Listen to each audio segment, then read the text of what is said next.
Okay, well, good evening. It is another fun-filled day in my world.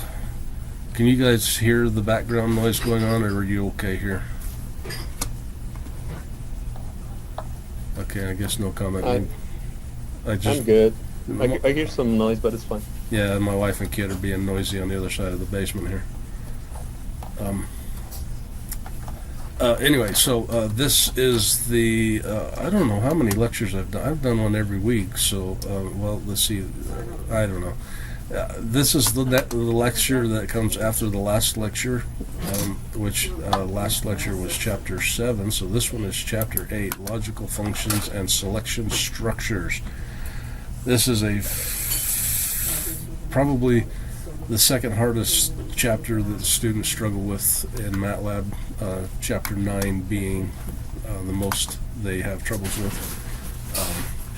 Probably in my class because I've never lectured on them before, so prior to this semester all my classes were, there were videos already prepared and I didn't do lectures, I just answered questions when they had them. So I don't know, for better or worse, you guys have to listen to me lecture this semester. And hopefully Holly gets the videos up and running for fall semester. So anyway, if there's no questions on homework, then I guess y'all seen that your tests were great. You guys did a great job on the tests this semester. No, well, actually, I made the test too easy. I won't make that mistake on exam 2. Okay, so onward and upward. So the learning objectives for this course chapter is to use relational and logical operators and comparison statements to make program. See your screen, just a heads up. Man, I could have swore I shared that. Oh, I did share it, and then Dave came and took possession of my share, and then I never put it back. Sorry. Hey, thanks for letting me know sooner this time. I think last time I was well into the lecture when they popped up and says, hey, we can't see your screen. Okay, so anyway, you didn't miss much. I'll show you the first screen here. I do this rather than doing the presentation so that if I need to get into MATLAB, I can do it really easy. This lecture, I have the example problems that are in the textbook. Holly gave me copies of those so we can look at those and play with those and do whatever we want to with those. So anyway, learning objectives, again, relational and logical operators, solve problems using the find command. The find was a good command prior to the 6th edition, but they've come up with a new one, which is logical indexing, and it's a game changer. It's made some things that were really complex really easy now. I need to get used to using it because I've never seen it before today. Yesterday. I think I started reading the chapter yesterday. Sorry. I've been sick with COVID for the last 2.5 weeks. I'm doing the best I can to stay up with you guys, so please keep your complaints to a minimum. If it gets too bad, you're more than welcome to contact Holly Moore at Salt Lake Community College. That'd be holly.moore@slcc.edu and complain. It wouldn't be the first time. So logical indexing is pretty cool. We'll get into that. I noticed that the homework for Chapter 8 is heavily dependent on using the logical indexing. It sounds complicated, but it's not. It's really easy. And then being able to differentiate between the appropriate uses of if-else statement of commands, which you have the if-else, else-if, and else are the options in that family. Then there's the switch case structure, which also we can use with a user interface called the menu, which is pretty cool. And it helps for those idiots like me who can't spell. Google is a great spell checker when you're trying to write a document and you go to Google and how do you spell it? Oh, okay, yeah, cool. Copy paste. Poof, there, I got it right. Yay! Okay, sorry. This is going to be a long hour. I'll try to keep focused on what I'm doing, but I can't guarantee anything. And then the advantages, disadvantages of logical functions, indexing approach, and selection structures available in MATLAB. So you should be able to do all this by the time you get done with this chapter. Okay, so far, what we've been doing is sequencing programming. Basically, we write a program and it follows in order the way the code is written. It starts at the top, runs to the bottom, assuming there's no errors, and produces an output. So what we're going to cover in this section is called selection structures. That's when it comes to a point and it has to make a decision. If this is true, then it's going to do that. If it's false, then I'm going to do this. And so that's your selection. When we get down to the case, the switch case, and including the menu, then you can include more options, more than one, more than two. In fact, with those you have an infinite amount. Depends on how much programming you want to do. And then in chapter 9, we'll get in the repetition structures. That's doing the while loops, the do while loops, for loops, and all that other good fun stuff. So be prepared for that one next week. Ooh, I should be prepared for that one next week. I'll be prepared for that one next week. I'm on forced quarantine for my office, my daytime job. So I had nothing to do, so I've been trying to catch up with this stuff. So, okay, so controls. See, Holly has it set up so that when you're running this as a regular PowerPoint, these things come in when you hit the button. Actually, we already covered all this based on that last. I got to quit doing it. I knew this stuff was coming, but I put it on the wrong tab. So anyway, this basically covers everything that I just said. So far, we've written code that contains sequences and all the other structures. Okay, so relational and logical operators. In MATLAB, there are 6 different relational operators that we can use. There's the greater than, or equal to. Oh, sorry, backwards. Less than or equal to, greater than or equal to, or equal to, and not equal to. Now, equal to. No. Okay, there's going to be a. I'm going to wait this time because I know it's coming. So I'm not going to say. So when you're comparing values of 2 different variables, you use 2 equal signs. That makes it a relational operator.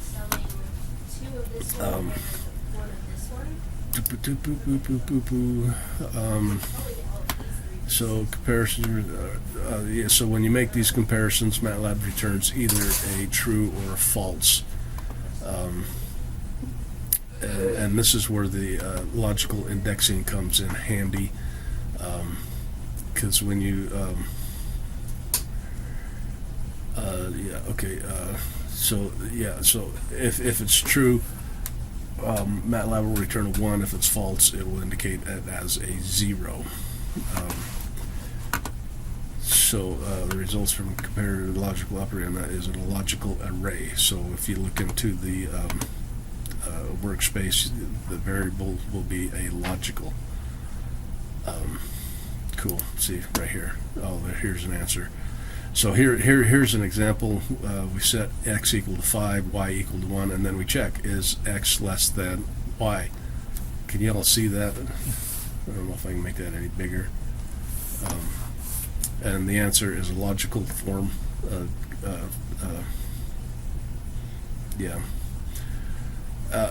With a logical type variable with a value of 0 because it's false, because x is not less than 1, it's actually greater than 1. If we find it's 0, notice in the workspace that ANS is an logical array. They can only have values of true or false, in other words 0 or 1. And then on this next one here we see the logical indication. See, it says value and type, so it's a logical thing. So here we did an array. If we define here, let's pull this out so we can see this. If we find 2 arrays, 1, 2, 3, 4, 5, minus 2, 2, 4, 6, and check that, then we see that the return is, well, the first 4 are false and the last one is true. So that's why this vector comes out as a 0, 0, 0, and a 1, because the first 4 are false and the last one is true. MATLAB uses answers from comparisons from these to selection statements and repetitive structures to make decisions. For comparisons to be true for an entire array, it has to be true for every element. And that was one thing in prior editions of this book, and the homework is students would go in there and compare an array to a value and think that, okay, well, if it's false, it's going to do this. If it's true, but if there was even one false in there, it would return a return. I want to say value, but evaluation would be false. Even if all of them but one are true, that one force it to return a value of false. Let's see. Okay, yeah, we already said that. Okay, so here we go. So one of the commonest confusions is equals versus assignment. Two equal signs means that you're comparing the value of two different variables. X is if X is equal to Y. But when you use only one, you're making an assignment. If you say, like here, X equals 5, that means that you're taking the value of 5, assigning it to X, and storing it in MATLAB's memory. Now, if you take X and put 2 in there with 3, this is saying, is X equal to 3? And it'll return 0 because X is not equal to 3. So that's the difference. This one will assign that value to the variable. This one compares both sides. Hopefully that makes sense and doesn't confuse anybody. Okay, logical operators. So logical operators are when you're comparing things and doing logical operations. So you have these ones here, and this one I don't know why I have a hard time remembering that, but that tittle, it means not. The ampersand is an and. That straight line is an or. XOR is exclusive or. And then there's the shortcut or and the shortcut, shortcut and short circuit, not shortcut, and short circuit or. What the short circuit means is, like, if you have a statement says if X is less than 3 and X is greater than oh wait, it can't be less than 3. Okay, so greater than -4. If it checks the first one and finds out that it's false, it won't even look at the second one because both conditions have to be true. And the same with the or. If you have one that has two different, if it's true on the first one, it doesn't look at the second one on an or. On an and, if it's true on the first one, it'll check the second one. But if it's false, it won't check the second one. Hopefully I didn't make that confusing. It's spelled out really well in the book. I can pull you up a page number if you want it. But and it's used basically with scalar values because you can't do that with an array. And then the logical operators and. So here we got X and Y and Z all defined as variable arrays, and we're looking at X greater than Z greater than X and Z greater than Y. So it's looking in here to find out what values are greater than X and Y. And it's going to be all of them, I think. Let's see. Oh, no, here we go. Don't do that. This would be so the statement is read as Z is greater than X and Z is greater than Y, and the results are all ones. Hey, look at that, I was right, because Z is greater than both X and Y for every case. And so now we go to or. Here we go. X is greater than Y or X is greater than Z. So if it's got to be, it's not going to get any from the Z side because they're all, but X is greater than those two. So it should return a 1, 1, 0, 0, 0. Results are a mixture of 1 and zeros because this is greater than Y for the first 3 elements. Oh, 3, okay, yeah, I guess 3 is greater than 2, I know. I gotta go back in and make grade school, but it's never greater than Z. Okay, does that make sense? Do you want me to demonstrate that?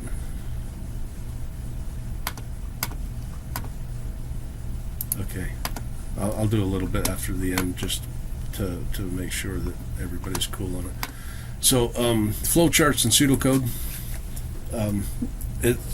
back in the early days of this course, we required students to do flowcharts for every problem, and I'd have to go all the way over to the community college on Redwood Road and pick up the papers for grading and download the homework on a zip drive and bring it home and grade it all. But for some reason we stopped doing that. Anyway, I find that flowcharts are very handy when you're doing complex programming. Basically, stuff we've been doing right now isn't been that complex, but it still doesn't hurt to get into habit to doing flowcharts.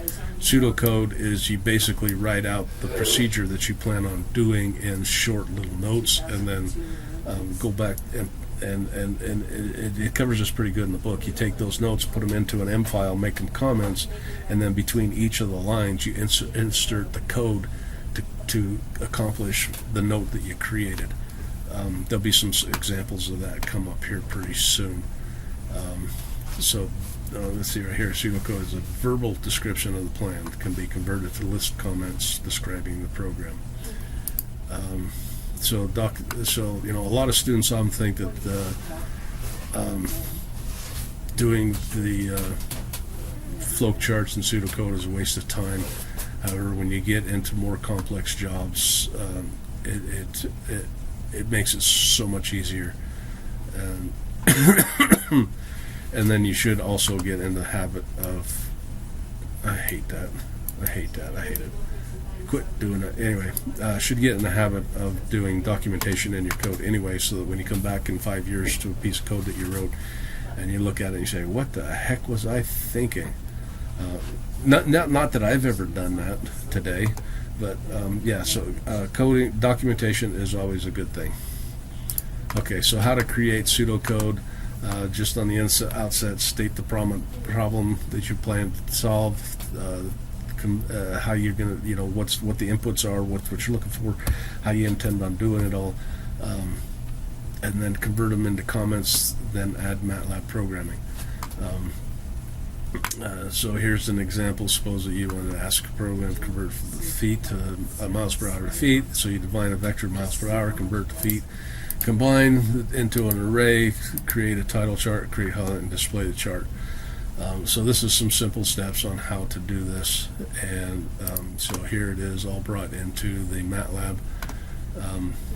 So this basically is a step-by-step instructions on that you've created for yourself to how to complete the program, and then you go in and insert the line of code in between that will accomplish these goals. So define a vector, convert, combine, title, headers, and chart. So again, this was a simple problem, but when they get more complex, it's really, really handy, and I think it's a good idea to get used to doing that. Flowcharts, this is in your textbook, so this combines basically symbols that indicate different procedures. So like this oval is used to indicate the beginning and the end. Parallelogram indicates input or an output process, either from the user or to the screen. The diamond is when you got to stop, make a decision. Am I going to do this? Yes. Okay. Yes. The answer is yes.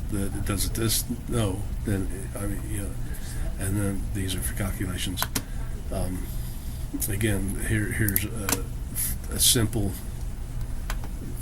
flow chart for the problem that we just did in the pseudocode. Define the vector, calculate feed, combine to table and output. So this is pretty much straightforward. Pardon me while I take a drink of water.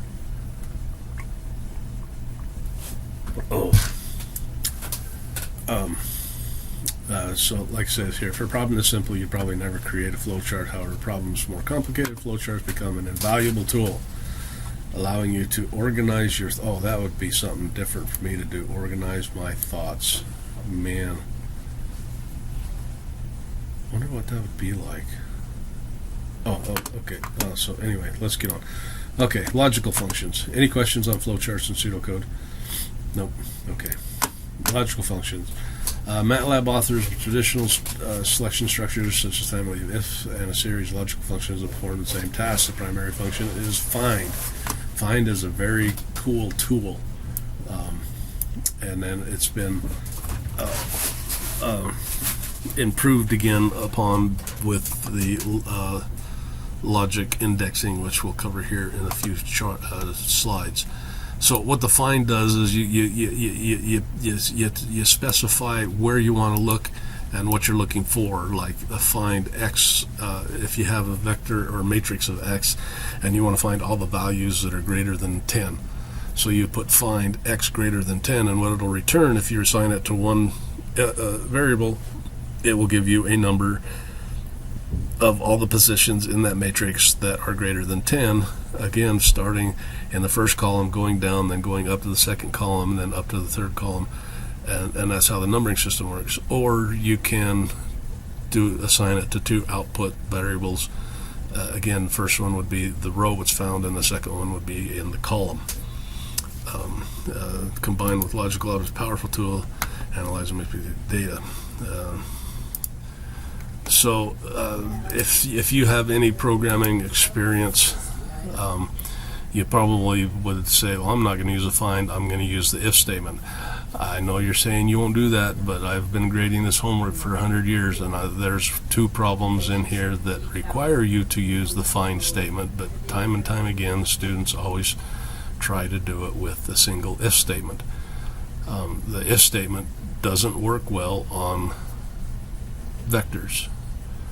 So, because again, if you're trying to find X greater than 10, and only a couple of your variables in there are greater than 10, it's going to return a false because they're not all greater than 10. In order to do that with the if statement, you would have to put it into a repetition loop, a while loop, for loop, which we don't cover those yet until the next semester. Whoa, dude, you guys coming back next semester just to learn about loops? Wow, that is cool. Next chapter. So the find is very, very cool tool to use. And then the logical indexing coming up here shortly is even a little bit more cooler. You can do in one step in the logical indexing that takes you to in the find. So anyway, okay, onward and upward. Find. So let's see here. Find function returns index numbers from the array that meets the criteria. So here in this one here, we've got height with these various different heights, and it wants to find out which ones are greater than 66. And it returns 2, 4, 5, 6, and 7. So not that one, 3, not that one, 4, 5, 6, and 7. So those are all the ones that are greater than 66. 1 and 3, amit. And yes, amit is a valid word, just people don't use it because it doesn't sound right. Okay, we don't care about what that is. So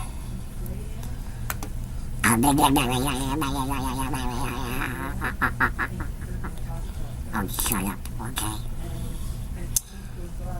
Let's say, so now if you want to go back and find out what the actual heights are, not just the index numbers, it's the same thing we were doing to find the time, max and min.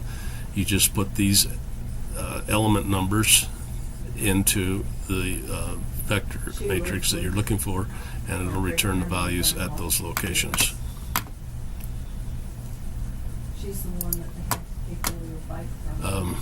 So the find function can be used with more complicated data.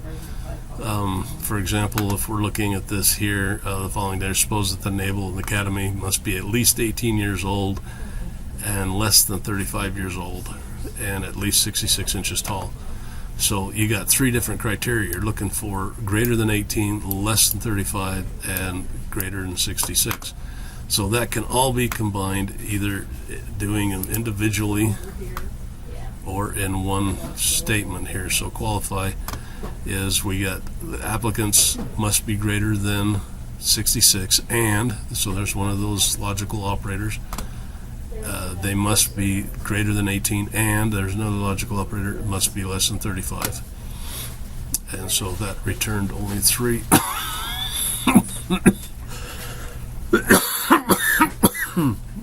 Sorry.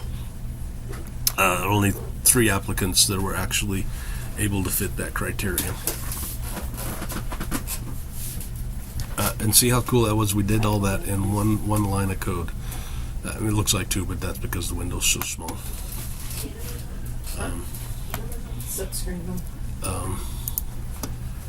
So, and then we can put all that into a F to print it out in a nice, easily read. So here, this is the same code that was on it, found those, and then this here results, we created the qualify, which gives us the numbers who are there, and then the applicants is qualify 1, so it's going to come back here in this location of the first column and find or the rows of the first column and the rows of the second column.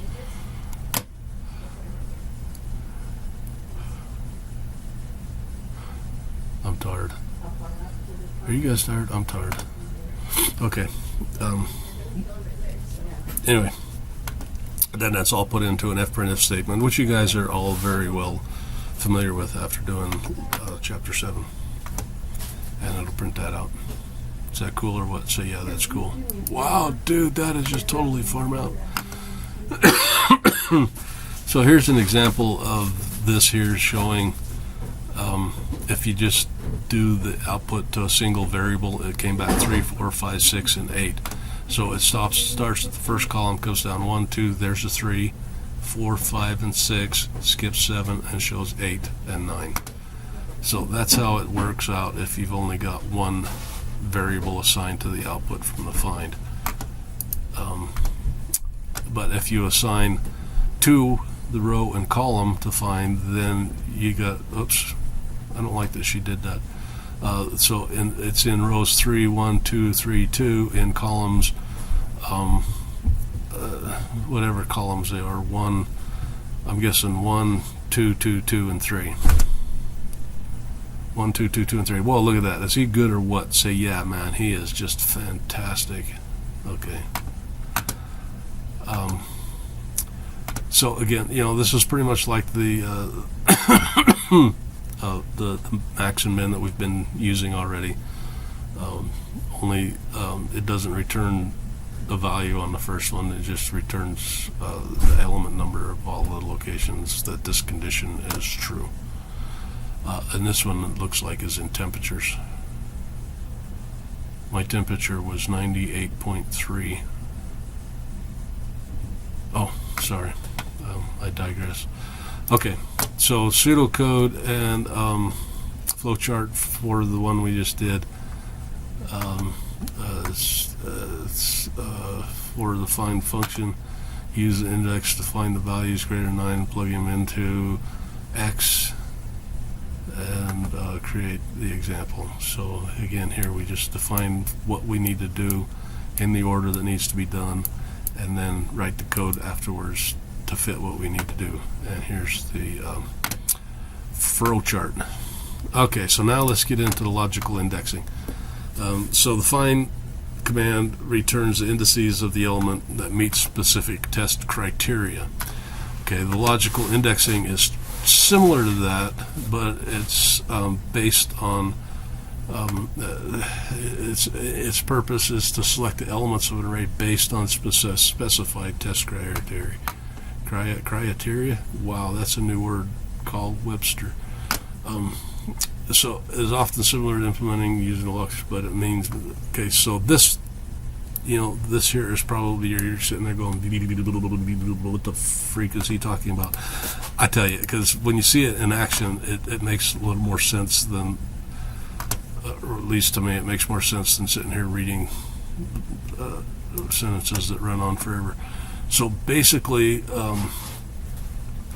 when the find is used to determine if patients had a fever, an index number was returned, and then was used in the patient array to return the results. So this was using the find, so we found out where they were, and then to put it back in to find the names of the people for whom had a fever. But if we did the logical indexing, is basically you say, okay, fever is going to be temp greater than 98.6. So it's going to look at temp, look for anything greater than 98.6. If it's true, it's going to return a 1. If it's false, it's going to return a 0. So that one's not, that one is, that one's not, that one is. So 1010. Or how about 0101? Wow, he must be on drugs or something. No, actually, I haven't had any yet. My doctor told me not to take any. And then you can put that fever back into the patient name and get that return. Okay, we're saying, well, that's the same amount of coding as the find statement. It is, but it gets better. It gets better. This is just the first step.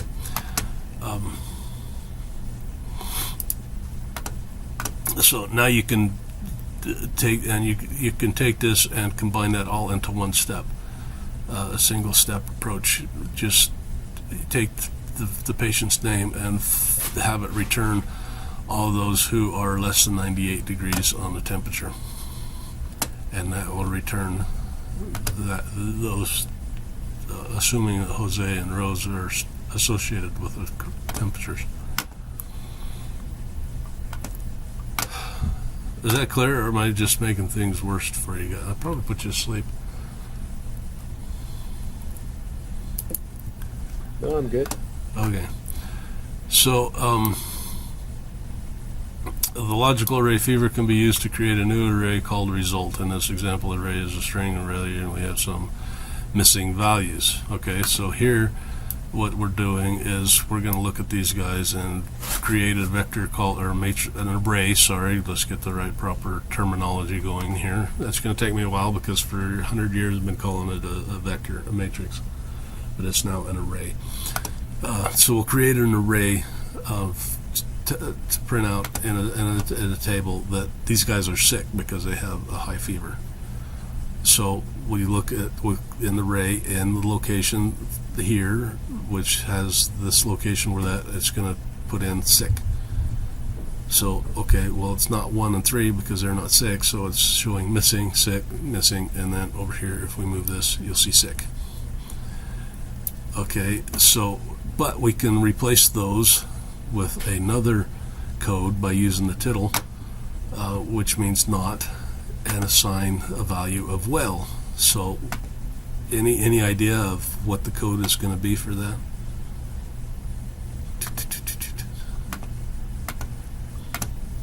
Okay, we'll come down here and we'll say that result when it's not equal to fever. Okay, so not true, then it's well. So it says now we're sick, well. And then we put all that into a table and it prints out to the screen all nice and neat, and patients and temperatures and diagnosis and sick well temperatures and everything. Is that cool or what? Say, whoa, mind blown.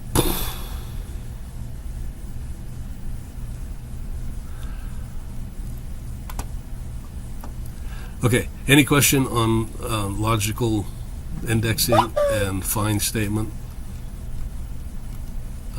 There's some pretty cool samples in the book, and I've got them loaded up in MATLAB here. We'll take a look at them here as soon as we get through this PowerPoint presentation, and then I can do whatever you guys like to help you grasp what we're doing here. Okay, so now we'll get into the selection structures, the if statement. So there's a simple if statement, an if else. So a simple statement just says, if this is true, do this, and that's it. So if else is, if this is true, do this. If not, elsewise, do this.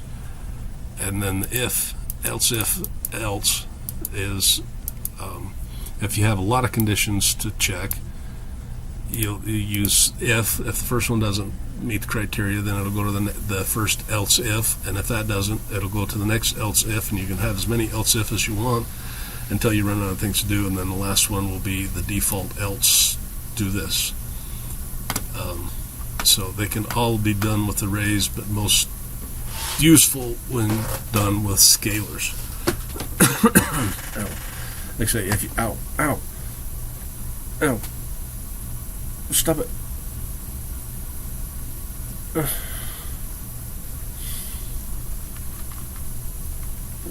best way to look at element by element of what's stored in an array using an if statement is if you put it in a for loop and then go through the if statement one element at a time.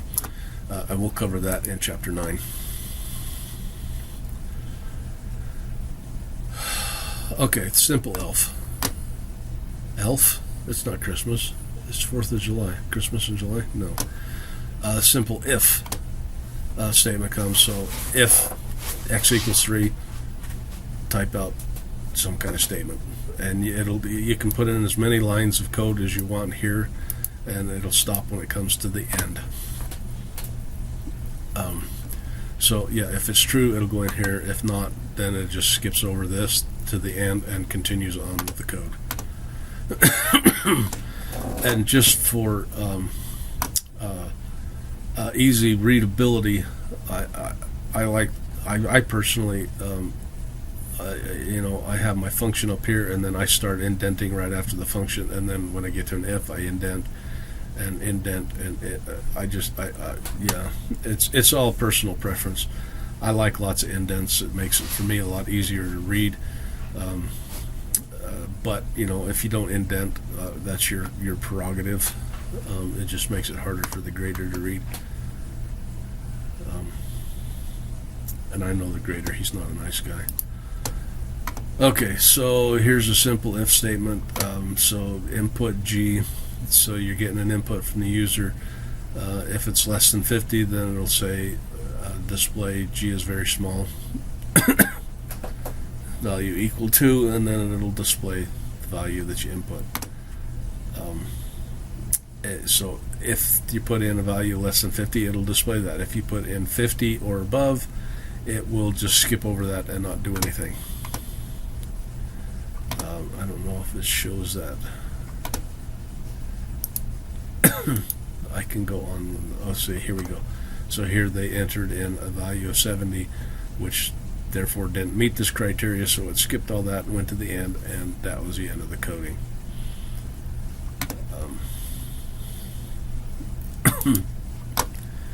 If you enter an array, it must be true for every element in the array. If even one is false, it returns false for the whole thing. So here they entered in 5, 25, and 75. Well, 75 is not less than 50, therefore it skipped that and did absolutely nothing. So be aware of that. That's one of the hang-ups that students get into. They would expect to get a true, or false return, which you would get if you did this using the logical indexing. Would return a 0, 0, 1. Okay. So now we got the if-else. So the if-else statement is if you've got several conditions that you're trying to check, like if x is greater than 10 and x is less than 50, then you would have if and else if. I don't know if my example was very, very good one to use for this, but anyway, we'll get one here that's really good pretty soon, I promise. So if it's true for the first series, the if, it'll go in and execute the code that comes after the if, and then once it's done, it exits the entire if statement. It'll bypass all the else's. If it's false, then it'll skip the code after the if and go to the else and execute the code that's in the else. You don't need to have a comparison on the else, because it's either going to enter this one, or if that doesn't fit that one, then it'll go to this one. Don't do that. So you just need the else. Let's see, here we go. Enter value.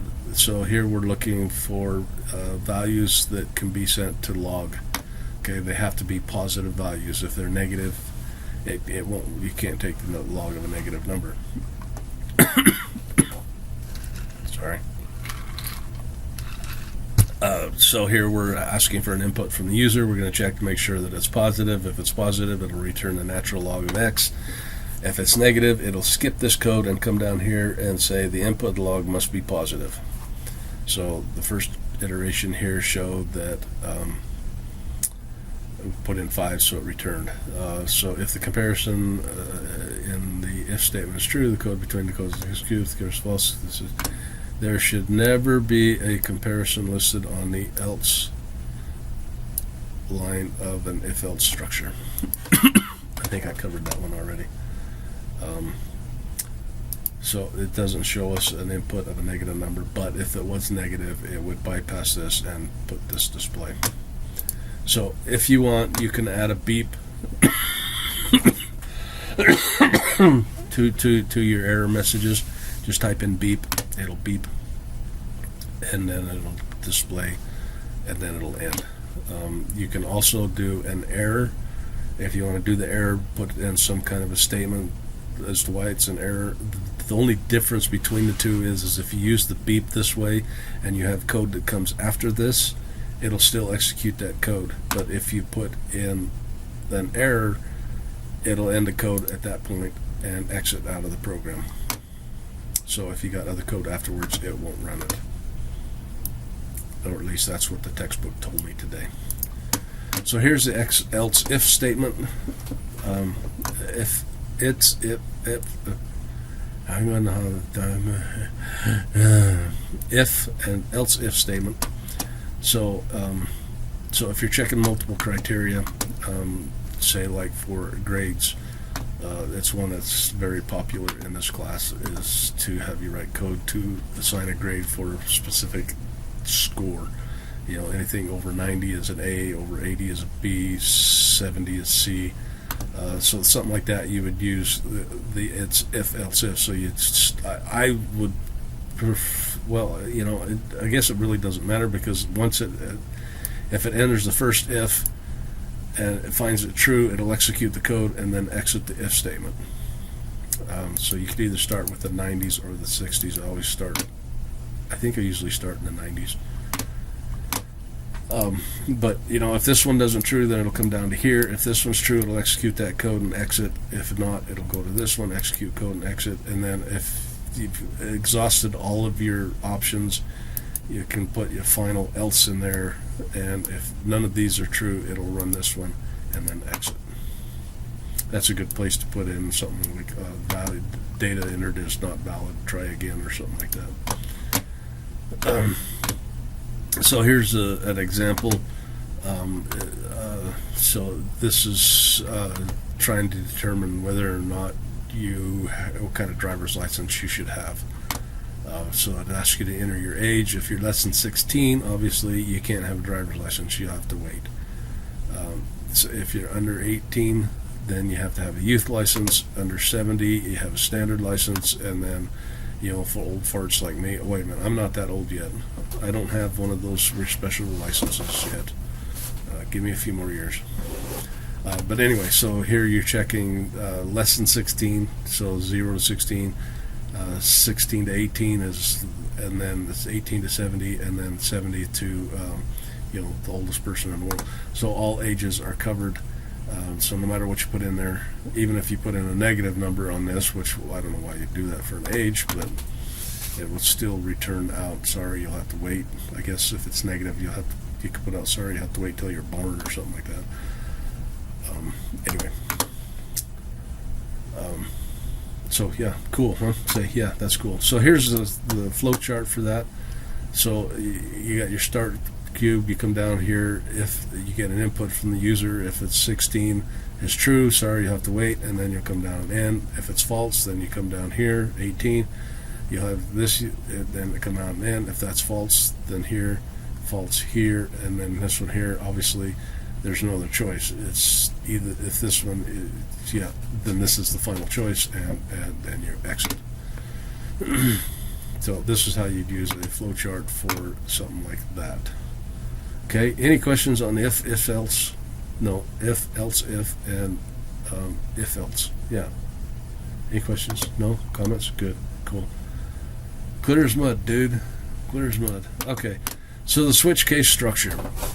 So this one here is used when a series of programming path options exist for a given variable depending on its value. So this is similar to the it's if else if statement, and you can do anything you do, you can be done with that statement. So you can do it one way or the other. But the criterion could be either a scalar or a string, which is kind of cool. So, if you're looking for a day of a week or something like that, you can put it in a string.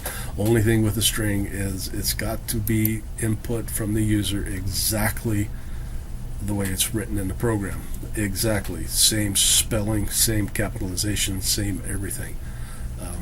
So if you're an idiot like me that misspells words a lot, it's possible that the user won't be able to use it because they'd spell it right and then enter the code. But anyway, so you get an input from the user, assign it to some variable, then you'll come down here and switch, look at that variable value, and if it's this case, it'll go to option 1 and do this code, and option 2, 3. Otherwise is if it doesn't meet any of these criteria, then you can put down a final statement. Say, whatever you want if it's not any of those up there. So here's an example. Somebody wants to fly somewhere, and this tells the cost to fly there. Although I wish I could get a ticket to Hawaii for $150. Oh no, sorry, that's Denver's $150. So here we got an input from user, name of city in double quotes, and see here, and you'd have to make sure that they knew how to spell Honolulu, or they'd never even get told to stay home. But anyway, so you get an input from user, it comes in as a string. Switch city is, so it's going to case 1, which is Boston, is 345. Case 2, which is Denver, and case 3, Honolulu, which they tell you to stay home. Otherwise, it's going to say, okay, it's not on file. So obviously, there's more than 3 areas in the world where you can fly to, but you don't want to have to list every city in the world either. But anyway, so the switch looks at this variable, and then you got this various different cases to match that. And again, this requires the user to spell things correctly, and double quotation marks, and you can't. Now this, I pointed this out to Holly today as I was reading it, because it states in the book that on this switch case, if you put in the S in this double quotation marks in the input statement, then it brings it in as a string. But if you go back to chapter 7, it says it brings it in as a character. And I'm trying to keep apples to apples and oranges to oranges, but if you read on to the next couple pages, she explains that it's just, they're basically interchangeable. There is a difference, but they still work the same, so she still feels justified calling it a string. Anyway, if you don't want to have your user put in the quotation marks, you can do the format S, which says string, but it brings it in as a character. So when you're checking in here, you got to use character notation, which is a single quotation mark, not the double one. So this makes it easier on the user to just type in the name of the city. And personally, I like to keep a space over here, so that I put the colon over by city and leave the space on the other side. But that's just my personal preference. Okay. So, and then the menu. So on the menu we have prime rib, lobster. Oh wait, sorry, wrong menu.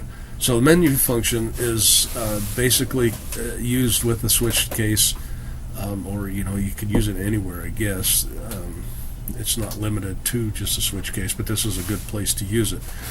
Basically what it does is it opens up a pop-up window that has buttons on it that you have labeled with, like in the cities we just had. One would be Boston, one would be Denver, and the other one would be Honolulu.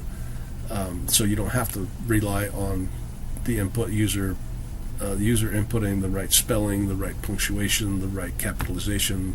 They just click a button and poof, it runs it for you.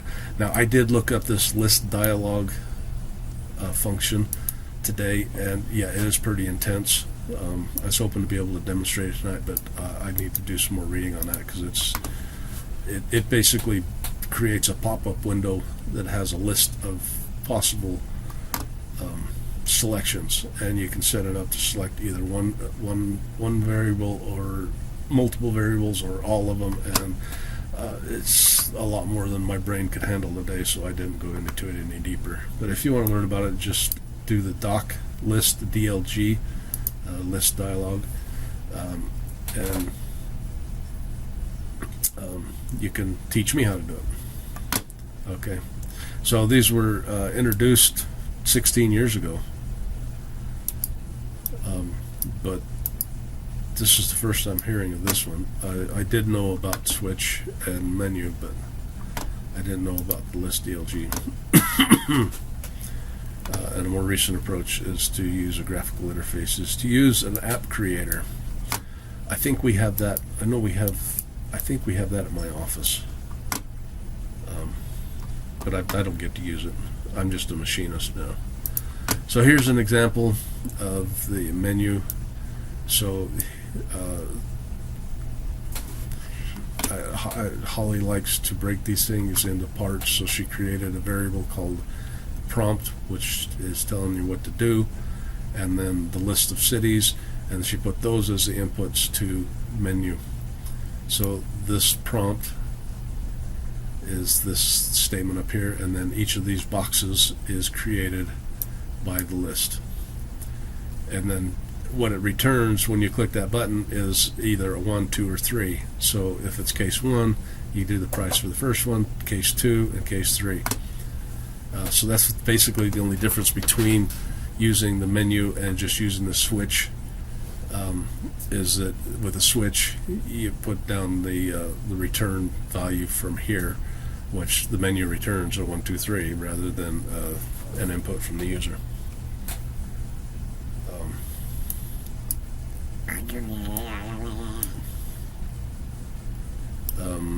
Yeah, and also there's no otherwise at the end of this one, because you can't get an improper input because you're only limited to what's in the menu.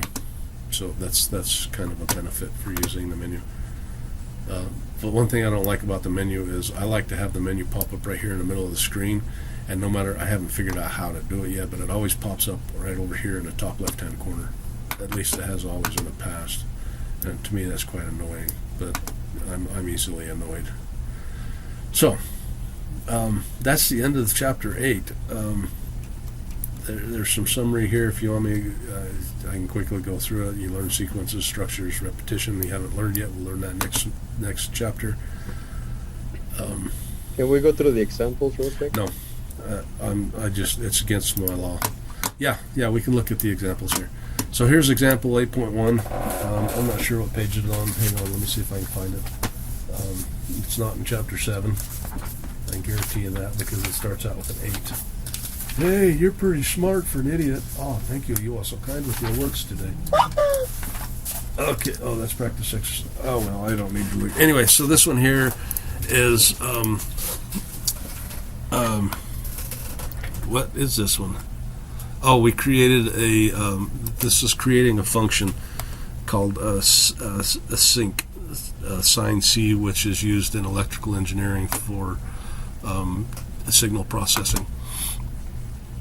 And the equation for it is the sine of x divided by x, which if x is 0, you would be dividing by 0. So this function is set up to look for the input of x for any input to be 0. And they did this just because, if it comes out at 0, 0, 0,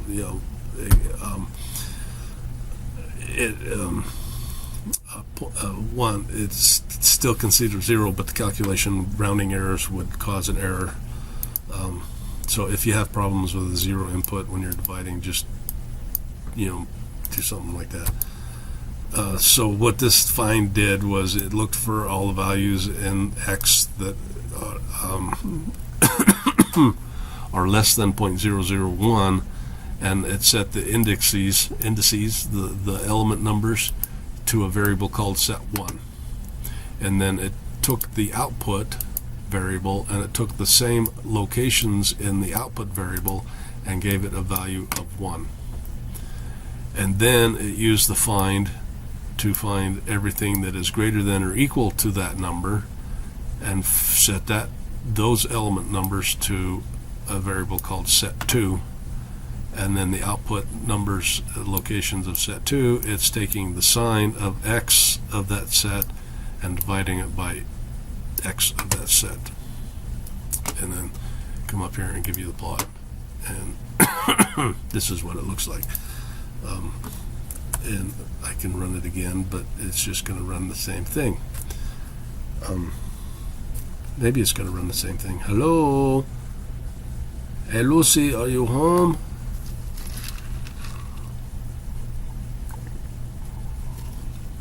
Okay, it took it a minute to think about it.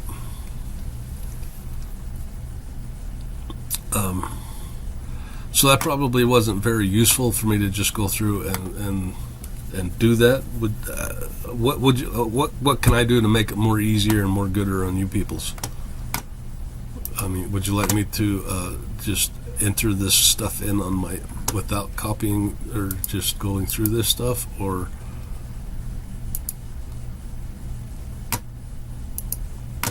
I'm sorry, can you repeat the question? Well, how would you like me to go through these samples? I mean, through the examples? Yeah, do you want, like I just did with that one, or do you want me to start with a clean sheet and do them? No, you can just go through the examples just and go through, kind of explain. Just like I did with the first one. Yeah. Okay, I can do that. I mean, and we can make changes and stuff and whatnots. So, okay, so example 2 is basically doing the same thing, but it's using the logical indices, logic indexing. So again, it created a function, the sync x.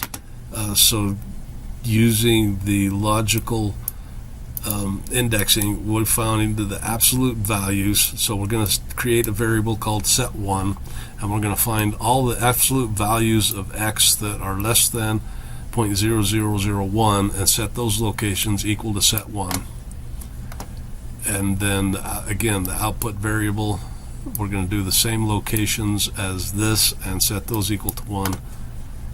And then for set2, we're going to find all the absolute values that are not equal to 0.0001 and set those locations to that variable and set the output variable. Now this is important because you could just set this equal to another variable, and this is what students will do on problems 8.5 and 8.6, I believe, is they'll set these to two different variables, and then in the output they'll combine them over here on this side. But it kind of works, but it doesn't, because if you send it an input that is not in numerical order, it won't maintain the order. This maintains the order of the element. I don't know if that's probably not very clear, but just know that this is more gooder than trying to create this as two different variables and putting them together over here, because you want the same element number of your output to be equal to the in sync with the input variable. So again here, so we take the output, the locations of set 2, and take the sign of the x values at set 2 and divide by this x values of set 2, and then this one I did as an M file, so we'll see how much quicker it runs. Boom, boom, boom, boom, boom, boom. Oh, we can't do that. We gotta come up here and run this. What? Don't tell me that. Undefined sync 2 argument type double line 6. Sync to Holly. I'm gonna have to have words with Holly. She gave me these files. And so this created that plot. And then I was playing with this because in the textbook there were two equations for this here. One of them is as is, and the other one was multiplied by pi. And says in the book says that if you do it without pi, these lines will cross the x-axis at values of pi. And I'm like, okay, I want to see that. So what I did was I added a grid, I turned it on, and then I did another grid and showed the minor grid lines. And then when you run this, boom, see you can come in here and you can see this 0 is right here at 3 point something, and then 6 point something, that would be 3.1495. See right there, pi, and then crosses over here at 2 pi, and then over here at 3 pi. So wherever that crosses the x-axis is at a value of pi. Is that cool or what? So yeah, man, that's cool. So anyway, okay, I gotta write that down, because if she's gonna be passing these things out to people, they gotta be right. Hey, uh-oh, we lost Boyd. I bored him silly, he left. Okay. Example 8.2. Okay. Okay, so example 8.3. What do we got here? Okay, this is an if else or if statement. Again, it was done as a function. So we're passing a value of x. So if x is greater than 0 and less than 100, and see, this here is where I would put in more indentations, because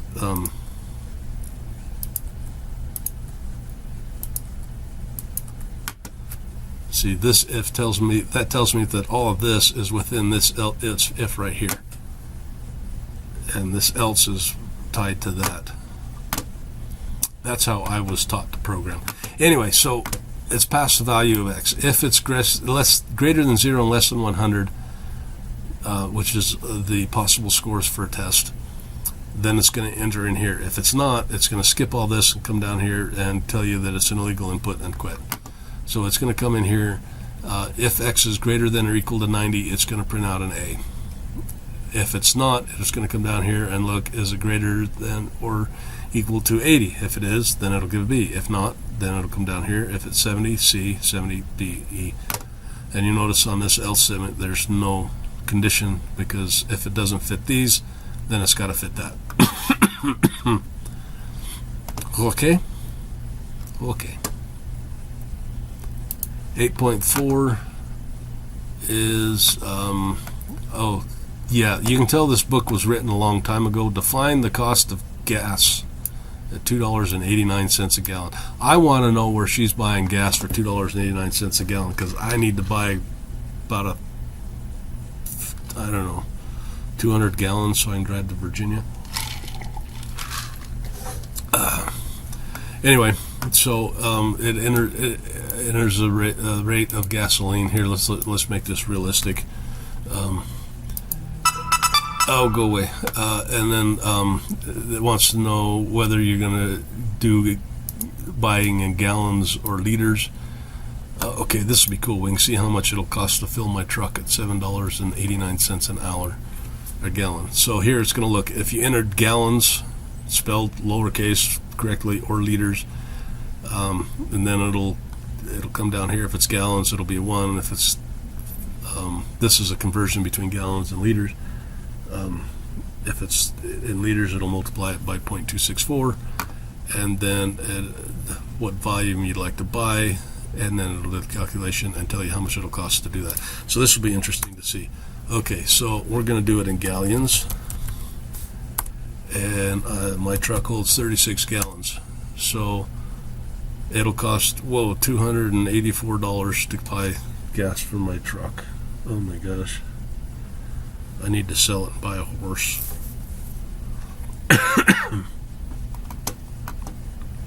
That is just depressing like you wouldn't believe. Anyway, did that make sense? Do you understand that? Yeah. I Okay. understand. And then the final one here is, this is a menu. So this is the same thing. So let's bring this down. Gas is about probably going to average around $2.19 a gallon when I drive there next week. And so this one is going to create the menu box, where this will be the statement at the top of the menu box, and it'll have two options. And then once I make a choice, it'll come down here and do the conversion, and then it'll ask what I want and the calculations.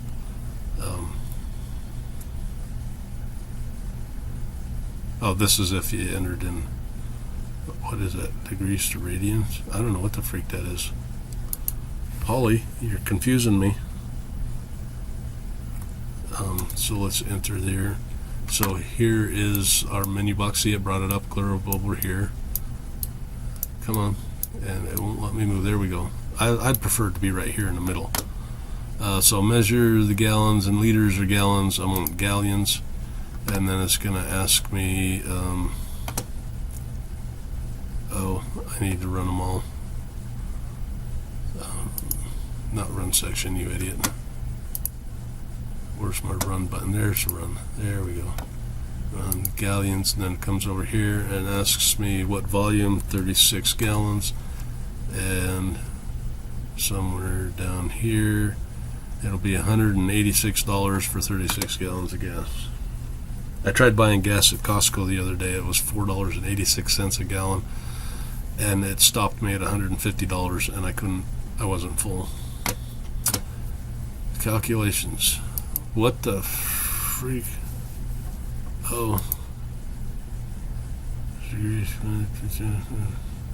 Okay, I gotta find out what's going on with that one. There's two. Example 4. This was example 5. So you got any questions, David? I know I went through that kind of weirdly, kind of fast. I'm doing the best I can. No, I don't really have any questions.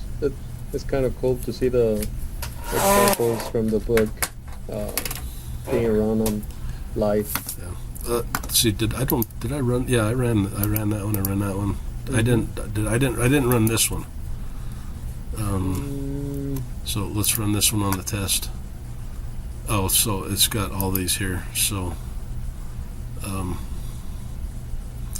here it's put in, and I do a control enter and it's ran. So, and that's one problem with Live Editor. If it's saved with the things already put in, it doesn't. But here's an input of 25, give you an E, 80 is a B, minus 52, I'll give you illegal, and then 108 is illegal.